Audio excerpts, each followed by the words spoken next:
Welcome to my channel. நான் உங்கள் யுவராஜ். நீங்கள் பார்த்து கொண்டிருப்பது யூ சீரியஸ் யுவராஜ். இன்றைக்கி நாம் எதை பற்றி பார்க்க போகிறோம், நம்ம சேனல் 2 மாதத்துக்கு முன்னாடி போட்ட சாத்தான்குளம் கேஸை பற்றி தாங்க பார்க்க போகிறோம். கிட்டத்தட்ட 9 பேரையும் நம்மளுடைய நீதிபதி அவர்கள் குற்றவாளி என அறிவித்து அவங்களுக்கு சிறை தண்டனை கொடுத்துருக்காங்க. இதை பற்றி தான் நம்ம டீட்டெயிலாக பார்க்க போகிறோம். இதனுடைய காரணம் என்னென்னு பார்த்துக்கலாம்.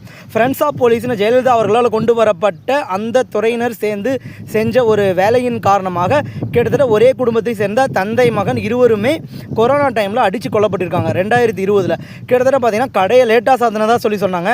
ஆனால் அந்த சமயத்தில் அந்த குடும்பத்தின் மேலே போலீஸ்காரங்க வெஞ்சன்ஸ் வச்சு அடித்து பல முறையில் சித்திரவதைகளை பண்ணி தவறு பண்ணதாக சொல்லி கொரோனா டைமில் ஓவர் டைமாக கடையை திறந்து வச்சுருந்ததாக சொல்லி அரெஸ்ட் பண்ணி கிட்டத்தட்ட பல நாள் லாக்கப்லேயே வச்சுருந்து அவங்கள அடித்தே கொண்டிருக்காங்க. இது எப்படி பண்ணியிருக்காங்கன்னா கிட்டத்தட்ட 9 பேருமே ஒரே ஒரு இன்ஸ்பெக்டருடைய உத்தரவின் கீழே தான் பண்ணியிருக்காரதா சொல்லி நம்ம நீதிபதி அவர்கள் இன்றைக்கி தீர்ப்பில் அறிவித்தப்போ அதில் என்ன இருந்துச்சுன்னா கிட்டத்தட்ட அவங்க அப்பா மகன் 2 பேர்த்தையுமே தலைகீழ தொங்க வச்சு அடிச்சிருக்காங்க.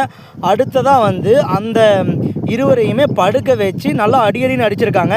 கம்பி ராடு அதையெல்லாம் வச்சு அடிச்சிருக்காங்க. இவங்க போலீஸ்காரங்களா அரக்கர்களா என்னென்னு தெரியல. ஏன்னா போலீஸ் துறையில் மட்டுமே இப்போ பல வருஷமாகவே கொலைகள் இந்த மாதிரியான கற்பழிப்புகளுக்கெல்லாம் தொடர்ந்து துணை போயிட்டு இருக்கிறதா எனக்கு தோணுதுங்க. ஏன்னா பல வருஷமாக நான் யூடியூப் ஆரம்பித்ததுலேருந்து போலீஸ்காரங்களை பற்றி பல விதமாக சொல்லியிருக்கேன். ஆனால் இவங்க இந்த சமயத்தில் காசு பார்க்குற டைமில் இருக்காங்க. இப்போ எலெக்ஷன் நடந்துட்டு இருக்கு இல்லைங்களா, எது வரைக்கும் பேச வேண்டியதாக இருக்குன்னு பாருங்கள். ஒரு சாத்தான்குளம் கேஸில் இவங்களால அந்த குடும்பம் எவ்வளவு கஷ்டப்பட்டிருப்பாங்கன்னு பாருங்கள். இப்போ பார்த்திங்கன்னா இங்கே கூட ஒரு நாமக்கல்லையே பார்த்திங்கன்னா பல இடத்துல போலீஸ்காரங்க கஷ்டப்படுறவங்கள தான் பிடிச்சி அவங்க கிட்ட இருக்க காசு தான் 50,000 80,000 பிடிங்கிட்டு இருக்காங்களே தவிர இவங்க யாருமே அரசியல் ரீதியாக போகிற அமௌண்ட்டையும் பிடிக்க கிடையாது. இந்த தையல் மிஷின் இந்த மாதிரியான பொருள்லாம் பிடிக்க கிடையாது. அவங்களா தான் மாட்டிக்கிறாங்க. இவங்களால எந்த ஒரு வேலையுமே செய்ய முடியாது. ஏன்னா ஜஸ்டான ஒரு இன்வெஸ்டிகேஷனை கூட ப்ராப்பராக பண்ண முடியாதவங்க தான் நம்ம தமிழ்நாடு காவல்துறை. ஏன் இவ்வளோ கொடூரமாக சொல்கிறேன்னு கேட்குறீங்களா? ஒருத்தன் ஒரு இலக்கு கவசரம் போயிட்டுருக்கான், அதை அவனை பண்ணுறது கூட கிடையாது. ஆனால் இந்த தேவையில்லாத அரசியல் நாய்ங்க இந்த திமுக அதிமுக காரங்க கொடுக்கக்கூடிய காசை வாங்கிட்டு அவங்களோட வண்டியை போகிட்டு நீங்கள் வேணால் பாருங்களேன். பல இடத்துல பார்த்திங்கன்னா அமௌண்ட் டிரான்சாக்ஷன் நடக்க தான் செய்யும், ஓட்டுக்கு காசு கொடுக்க தான் செய்வாங்க. ஆனால் இவங்களால் அதையெல்லாம் பிடிக்க முடியாது. சரி, நான் வாங்க நம்ம கதைக்குள்ளே வரும்.